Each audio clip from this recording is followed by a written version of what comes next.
Live Comp from Olympus is a great way of taking long exposure pictures of things like star trails, traffic trails, or firework displays. It works by taking a series of shorter exposure pictures and then combining them together in the camera to create a single long exposure composite image where only the highlights are added in from the subsequent images. To set your camera up for live comp shooting, the first thing you need to do is to get it on a stable platform, such as a tripod. Next, you need to be in manual mode. That's really important. Set your camera's framing and focusing and then work out the exposure.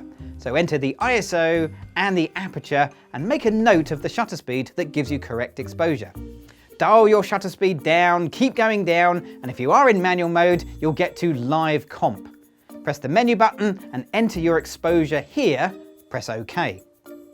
To shoot with live comp, you actually have to press the shutter 3 times. The first time will take an establishing shot onto which all of the subsequent images will then be built. Press the shutter a second time and you will start the live comp process. You can actually watch the picture build up on the LCD on the back of the camera. And when you're happy that you've got your shot, press the shutter a third time to stop live comp working. And there you go, that's how you can create amazing long exposure pictures using Olympus Live Comp. I'm Gavin Hoey, thanks for watching.